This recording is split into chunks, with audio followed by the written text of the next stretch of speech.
thrill of the nighttime, the hushed voice and the prowling step, the stir of nerves at the ticking of the clock, the rescue that might be too late, the crime that is almost committed, mystery and intrigue and dangerous adventures.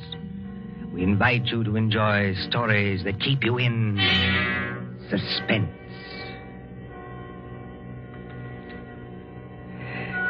Can a man stake his life against $25,000? Can another and cleverer man track him down like a hunter, stalking his prey and kill him within 5 hours? Can you make a bet with death and win? For Suspense, tonight we present Will You Make a Bet with Death by John Dixon Carr.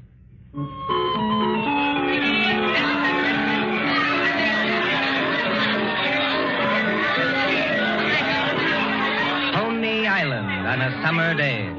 There's the beach, bright-colored with bathing suits. There's the boardwalk, all straw hats and summer dressing. There's the Ferris wheel and the roller coasters. There is all humanity eating hot dogs and having a good time. And over there, beyond that souvenir shop, is the haunted mill. You get into a little boat. You float through a narrow tunnel into the dark while witches scream. But that fools nobody, does it? There couldn't be any real terror, could there? While the bands are playing and the crowd goes by and... Ladies and gentlemen, a unique attraction. It hurts me to see you stand there and miss this. Only 10 cents, 1 dime, the 10th part of $1 to go through the old haunted mill and get the thrill of your life. An overstatement, if you ask me. 1 ticket, please. Did you say 1 ticket, lady? That's right, 1 ticket. What's the thrill? Beg pardon, lady? I said, what's the thrill? Lady, the gals who come here with their boyfriends don't have to ask that. 10 cents, please, this way and mind the gate. Thank you. Step right up, ladies and gentlemen. Get your ticket for the old haunted mill, where ghosts will walk and corpses... Give me some tickets. Hurry. Just a minute, young fella. I know you want to get into the old haunted mill, but there's plenty of time. How many tickets? I don't know. Better give me 10. 10 tickets. Do you hear that, ladies and gentlemen? Here's a young fella who likes the old haunted mill so much, he buys 10 tickets. Don't call everybody's attention. Listen, I've got a better idea. Whatever boat comes after mine, Yeah? I'll give you an extra $1 to send that boat through empty. Now, what's the matter, son? The cops ain't after you, are they? No. It's nothing like that. Will you do it? Well, money talks, young fella. Okay, go ahead. Isn't there an empty boat here? Well, really? You've got such a great objection to riding in the same boat with me? Oh, I'm sorry. I didn't mean that at all. Don't misunderstand. Then you better get in if you want to go. This boat's starting to move. Yeah, I better sit down. You certainly had. Look here, I want to apologize. That's quite unnecessary. This place is rather childish anyway, isn't it? Yes, isn't it? But I've seen everything else, so I may as well see this. Here we go in the dark. What was that? One of the ghosts, I imagine, from a machine. It sounded like him laughing. There isn't anybody in the boat behind us, is there? I can't see. It's pitch dark. Listen, Miss... My name is Andrews, Betty Andrews. If it's customary to exchange names in a place like this. Mine's Pendrell. Bob Pendrell. Did you say Pendrell? Yes. Do you know it? Oh, no, not exactly. It's an unusual name, that's all. I don't want you to think I'm out of my mind, though I very nearly am. But I've got 5 hours to go. Just 5 hours. At the end of that time, either I'll have won $25,000 or else... Or else? Or else I'll be dead. You know, I wish I'd kept you away from this boat. Well, there's nothing to get alarmed about. For you. I can't tell you much, but I had to tell somebody that or I'd have started yelling. There's just one other thing. Is there? In these places, they've usually got little dim-lighted rooms along the way. Yes, Exhibits. boats and things. Yes. Well, when we come to one, I'm going to get out of this boat and hide there. Just don't get alarmed, and don't tell anybody when you go out. Why should you do that? I think I see a light ahead. Well, there is a light, but... Dim, too. That's all but the good. It's... Yes? We're coming around the corner. Look, I'm going to have company when I get off. A waxed dead man on a pile of straw. Oh, I hope I can stand these noises. Goodbye, Betty Andrews. I wish we'd met at a different time. Mind the boat! Here, here. What are you doing? Getting out, too? Don't be an idiot. What's the idea? You need looking after, Mr. Pendrell. And if we must hide, I suppose this is as good a place as any. I won't have it. Quick, quick. There'll be more boats along. Over behind that dead man on the straw. He'll hide us. Hurry. Well, Now, Mr. Pendrell, in the queerest place I ever get into, please tell me what this is all about. I can't tell you. You said it yourself. If you don't tell somebody, you go crazy. Maybe you're right. It's against the strict terms of the bet. But this is the last day. And I tell you, I can't hold out any longer. Lower your voice. There's a boat coming. I wonder if you ever heard of my stepfather, John Destry. Yes? I imagine everybody has. He's a millionaire, and I'm not. I'm just a chemist, an analytical chemist. Not very successful. Well, if I'd had time, if I'd had money, I might have worked out a process that would have, well, I think it would have helped in the war. But he's got money. Yes, he's got money. Well, my mother died years ago. This Destry's a big, white-haired, fine-looking fella. You'd think butter wouldn't melt in his mouth. He's got an apartment in the East 60s, secretary, I never met her, valet, cook, that kind of thing. Well, he used to invite me there. I wouldn't go. Then he got hold of a book I had to have, a German work on chemicals. So I went. After dinner in that study of his, over the brandy.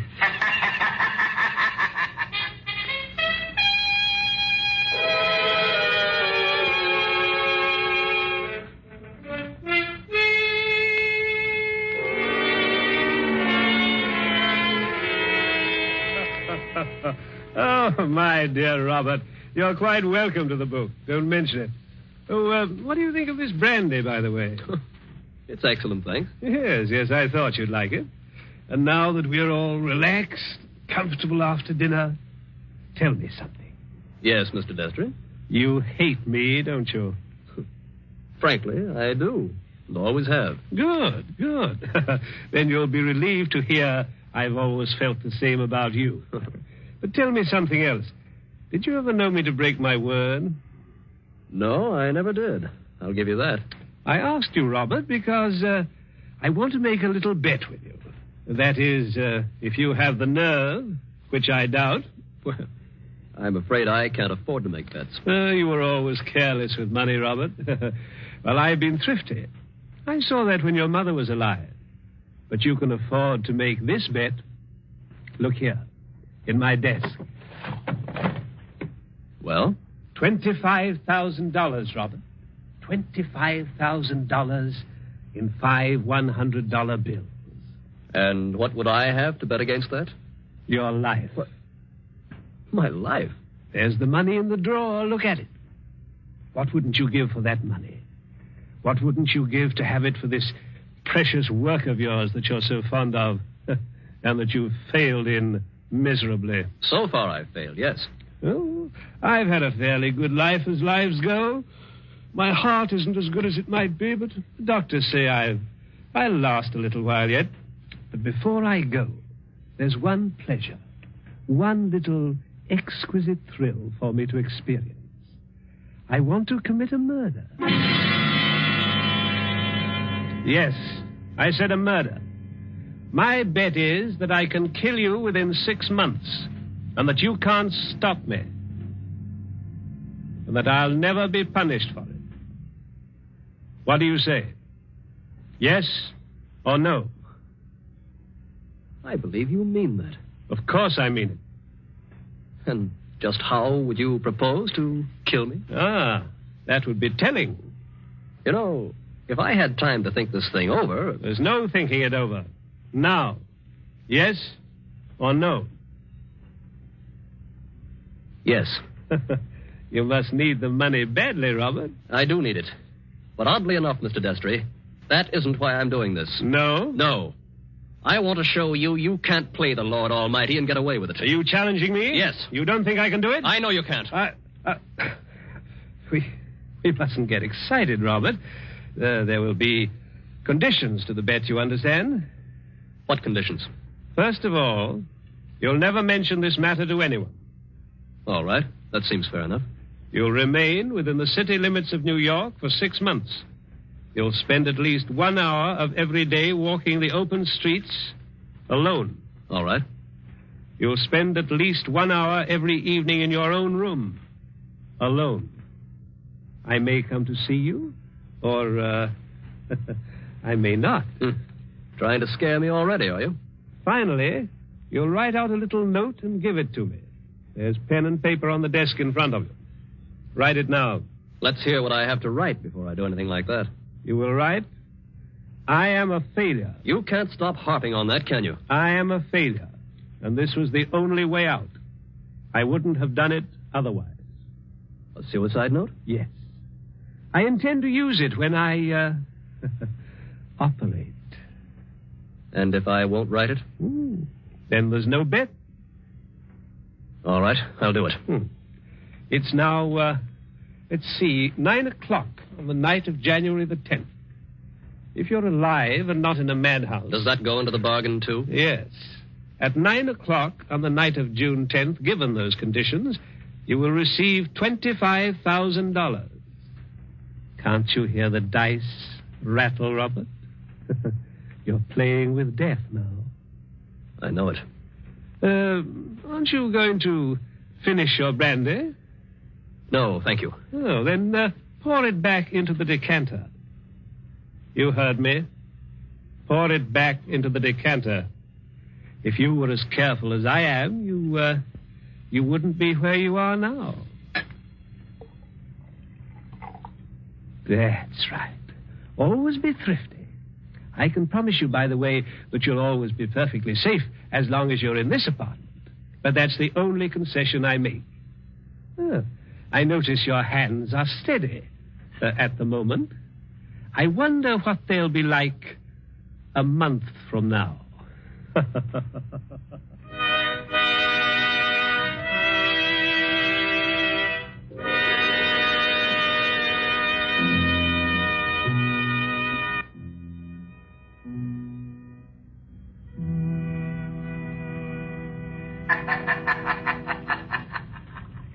So you were fool enough to make a bet with John Destry.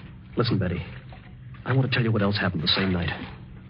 I got on the Fifth Avenue bus and started to look through that book that Destry gave me.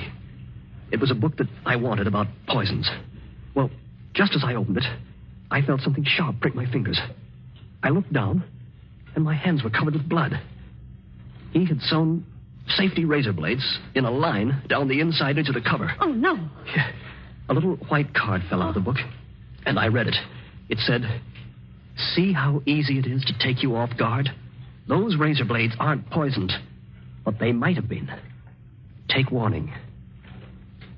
Betty, that was 6 months ago.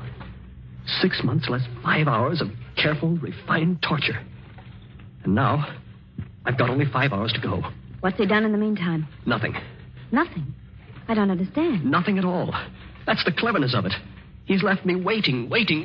Expecting something. Expecting it every hour of the day or night. Once at the laboratory where I work, I opened a box that I thought was from a chemical supply house. And a Mexican tarantula, one of those furry spiders about as big as your fist, ran out across my hand. It was a toy tarantula. He enclosed a card asking whether I didn't admire it. Bob, this can't go on. I used to think I didn't have a nerve in my body. I could hold the test tube at arm's length absolutely steady for minutes at a time. Now look at me. Don't, please, don't. But the waiting's almost over now. Walking the streets, wondering who's behind you. Sitting alone at night, listening for every step on the stair. He's got very little time left now, and he's got to do something. The question is, what's he going to do? Well, maybe he doesn't mean it. Maybe he's only doing it to scare you. And lose all that money? Oh, you don't know my stepfather. Listen. Huh? I don't hear anything. That's just it. There's no sound of running water. The boats have stopped. Then we're all by ourselves in here. Or with him. Yes. Oh, Lord, how I wish I hadn't gotten you into this. Oh, I'm all right. Or at least I think I am. I thought I saw him in the crowd outside, but I couldn't be sure. I'm seeing him everywhere. Now, Bob, just a minute. Just tell me one more thing. Did you ever see Mr. Destry, I mean face to face, After that first night? Oh, many times. He came to see you? He came to my laboratory once, yes, but mostly I went to see him. And why? Because it was the only place in the world I could feel safe. He's promised that nothing should happen to you while you were in his apartment. Don't you see it was part of the torture? Night after night he'd invite me, and I'd go. Right up until last night. Last night. We were in that study of his, with the devil masks on the walls. And he was sitting behind the big mahogany desk.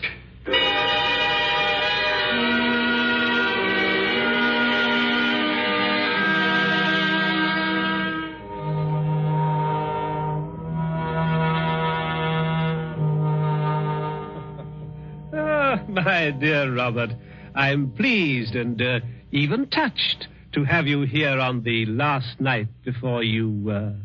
Why don't you say die and get it over with? Oh, well, let's not say die. No? The clergy contend that we never die. We only change. Now let that be a consolation for you. Must you be going so early? There's that 1 hour at home rule to our bet, if you remember. I remember.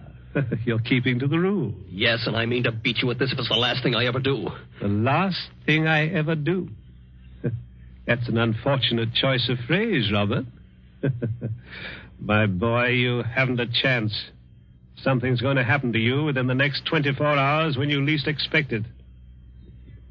Will you answer me one question? If I choose. Have you decided how you mean to kill me? I decided that 6 months ago. And you still think you can get away with it? It's a method which has never been known to fail. I give you my word of honor on that. Is it sudden? Yes, and no. Wouldn't you like to know what it is? Good night, Mr. Destry. I think I'd better be leaving. No, my dear boy. You mustn't go yet. Sit down. Pour yourself a glass of brandy. No, thanks. Then perhaps you wouldn't mind pouring me a little.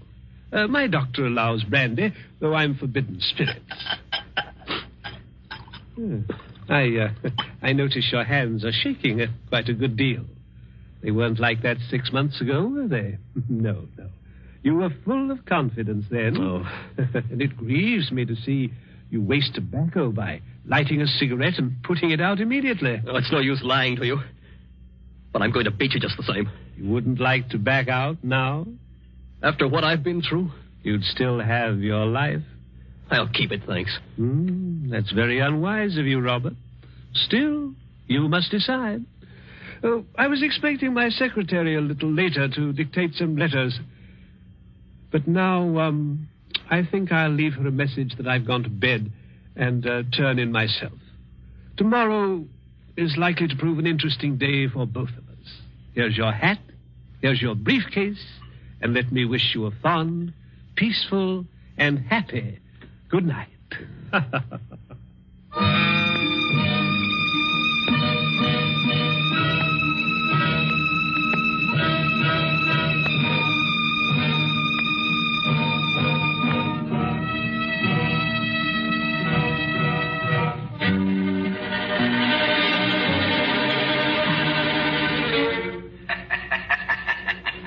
That was last night, Betty.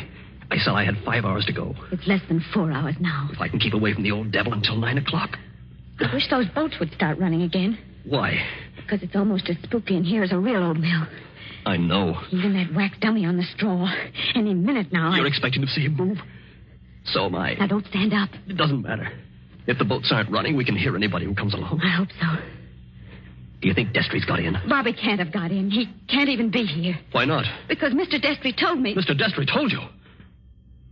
I'm his secretary. You know, Betty Andrews, I'm sorry it was you who did this. Did what? You can't guess, can you? Oh, Bob, I didn't come here to trap you or spy on you. If that's what you're thinking, I swear I didn't. No. You only got me to tell you the whole story and lose my bet. I haven't heard a single word you said. Bob, please believe that. He didn't send you here, of course. No. And of course you never saw me at his apartment last night. No, I swear I didn't. I got there late. He'd gone to bed. I didn't even take off my hat or gloves before I left again. Don't you understand, Bob? I hate him, too. I want to see you beat him. You've got to beat him. You mean that? Look at me and see if I mean it. Betty, I almost believe you. You must believe me. And Anything else? we better hide behind that dead man. Hurry. Those boats have started up again. I wish I could tell you, Betty, what that means to me. Come on, hurry. Wait a minute, you two. But Stay just where you are. where's that voice coming from? Along the tunnel, I think. But it's not Destry's voice. No, it's a man standing up in a boat. He's coming around the corner. I can see him now.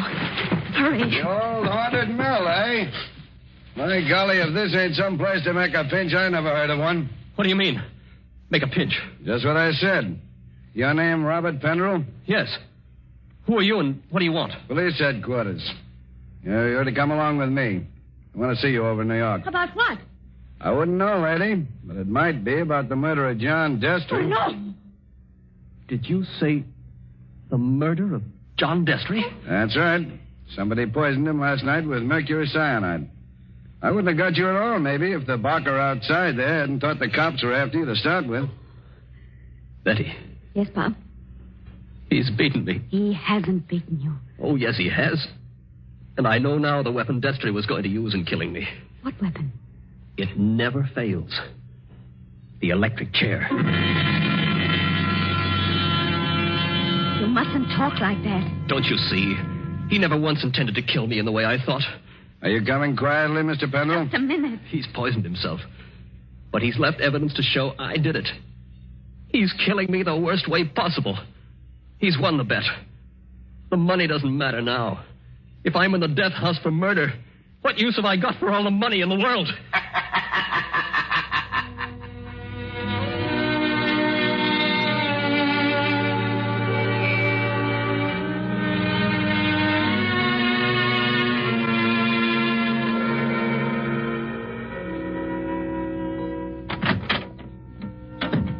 Pendrell, let me introduce myself. My name's Mullen, Inspector Mullen. It's a pleasure to meet you, Inspector. It's a pleasure to be safe again. I've had you brought here to my office for a little quiet talk. You're in a jam, son, and I want you to realize how bad it is. You think I don't realize it? John Destry was poisoned with mercury cyanide administered in a glass of brandy. And only my fingerprints were on the glass besides his own. I can guess. Mr. Destry's body was found this morning lying behind the desk in the study. There was an empty glass with traces of brandy and cyanide. Now, we haven't had the full autopsy report, but the smell of that stuff is pretty distinctive. They tell me you're a chemist, Mr. Pendrell. That's right. The boys find that 8 grains of mercury cyanide are missing from your laboratory. Where he visited me a month ago. And in your briefcase, which you took away from his apartment last night... He handed it to me. I remember. We found over $1,000 in cash. Now, take a look at this note. You ever see it before? Well, yes. I wrote it. You admit that? Yes. It says, I was a failure, and this was the only way out. I wouldn't have done it otherwise. Where did you find it? Torn up in little bits. You started to write a confession, and then you couldn't face the consequences. But you shouldn't have left the pieces behind. You're intimate, my boy. Unless... Unless what?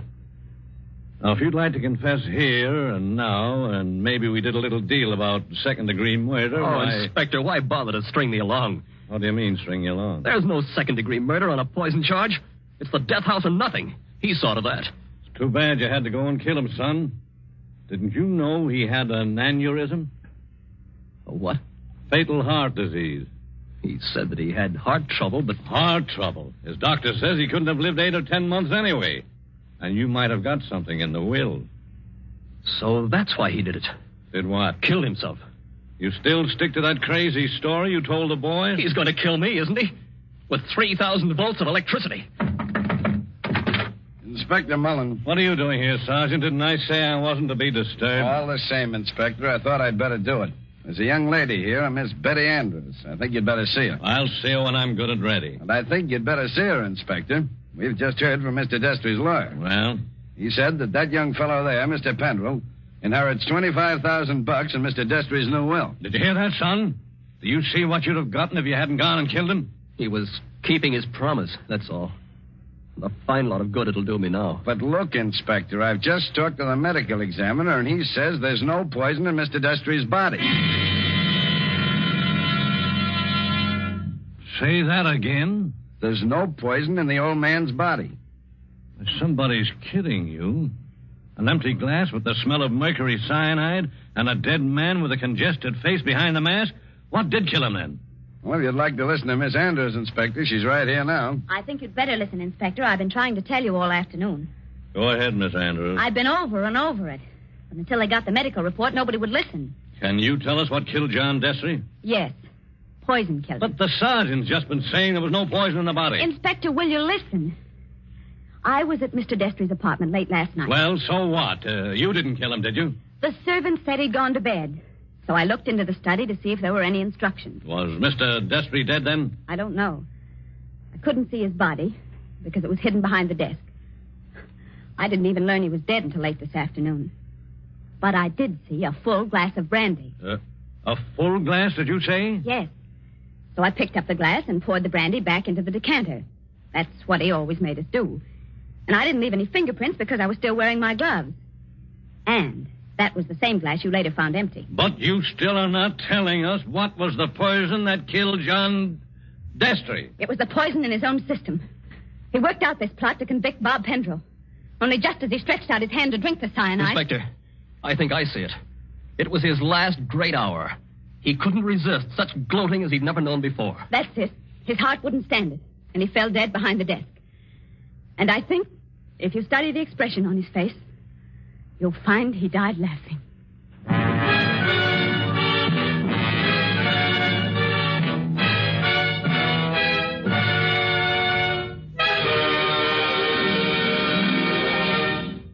And so ends Will You Make a Bet with Death? Tonight's story of suspense. The part of Bob Pendrell was played by Michael Fitzmaurice. Betty was played by Leslie Woods. John Destry was played by Nicholas Joy. And in supporting roles were Ted DeCorsia and Charles Slattery. Again next Tuesday at 9:30 p.m. Eastern Wartime. A story dedicated to the thrill of the nighttime, the hushed voice, and the prowling step. Another adventure in suspense. William Spear, the producer. Mark Slobe, the director, in the absence of John Dietz. And John Dixon Carr, the author, are collaborators on Suspense.